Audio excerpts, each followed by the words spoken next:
the Transnistrian flag, red field with a green horizontal stripe, and the hammer and sickle in the canton. Somewhere in Europe, the Soviet Union never ended. Transnistria declared independence from Moldova in 1990.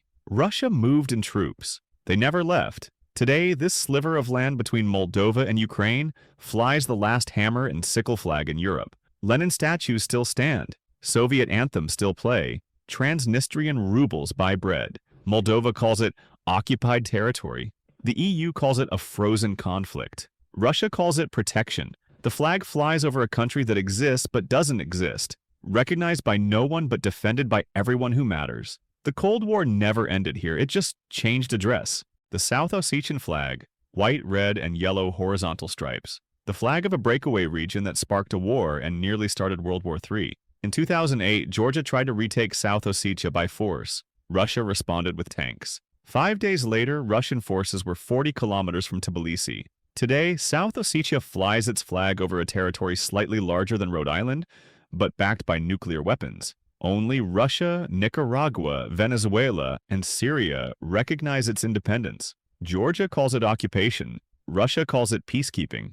South Ossetians call it survival. 50,000 people, one small flag. The moment Europe learned that borders aren't permanent after all. The Gagauz flag, light blue field with 3 yellow stars in the upper corner and red and white stripes at the bottom. The flag of Moldova's autonomous region that nobody talks about but everybody should watch. The Gagauz are Orthodox Turkic Christians, an ethnic puzzle that shouldn't exist but does. When Moldova gained independence, they declared their own autonomy rather than join either Romania or Ukraine. Today, Gagauzia is officially autonomous but practically pro-Russian. The flag appears at Orthodox festivals, cultural events, and increasingly at protests against European integration. Legal, autonomous, a Russian forward base inside the European dream. The smallest flags cast the longest shadows. The Abkhazian flag, 7 alternating horizontal stripes of green and white with a red canton, containing a white open hand and 7 white stars.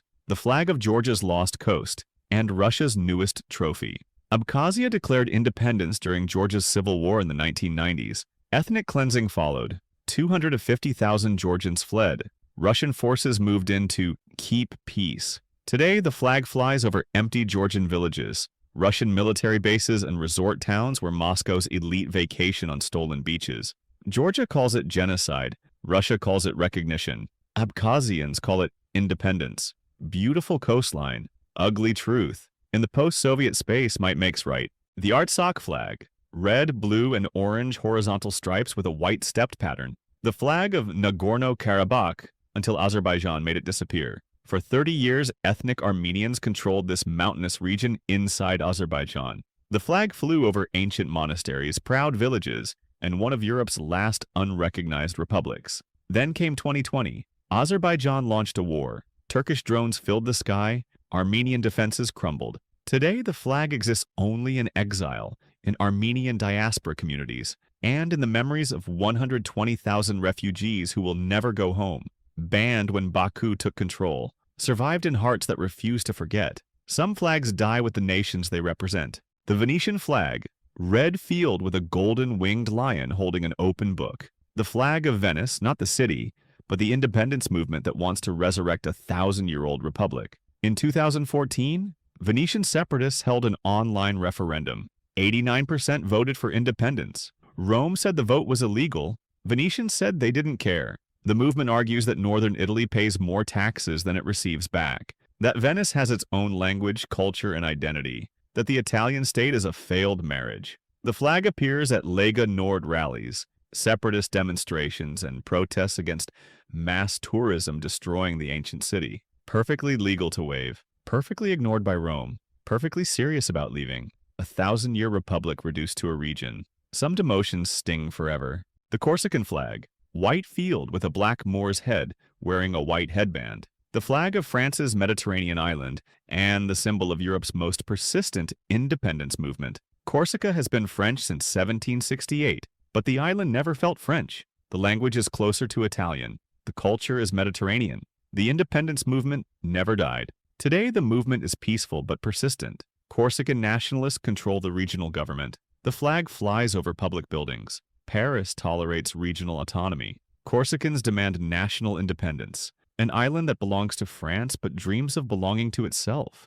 The Kashubian flag. Black and yellow horizontal stripes. The flag of the Kashubians, the Slavic minority in northern Poland that refuses to disappear. Kashubians have lived along the Baltic coast for over 1,000 years. They survived German colonization, Nazi occupation, and communist assimilation. Today, they're fighting globalization. The language has 100,000 speakers but no country. The culture is Slavic but not quite Polish. The flag appears at folk festivals, language protests, and demands for greater recognition. Warsaw grants cultural rights but not political autonomy. Kashubians take what they can get and keep asking for more. Minority survival. Always a marathon, never a sprint. The Rusyn flag. Blue, white, and red horizontal stripes. The flag of the Rusyns, a people scattered across 4 countries who can't agree if they're Ukrainian, Slovak, or something else entirely. Rusyns live in Ukraine, Slovakia, Poland, and Hungary. Their language is similar to Ukrainian but distinct. Their identity is Slavic but separate. In Slovakia, they have minority rights. In Ukraine, they're considered Ukrainian. The flag appears at cultural events, academic conferences, and identity debates that never end. Not banned anywhere. Not recognized everywhere. Too small for countries. Too distinct to disappear. The Aromanian flag. White field with a blue-bordered circle containing geometric patterns. The flag of the Vlachs.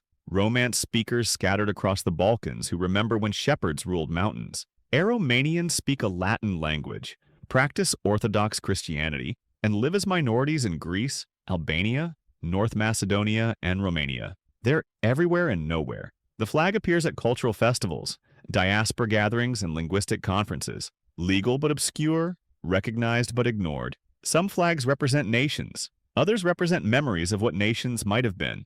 If you haven't seen part 1 yet, feel free to check it out as well. Thanks for watching, and see you next time.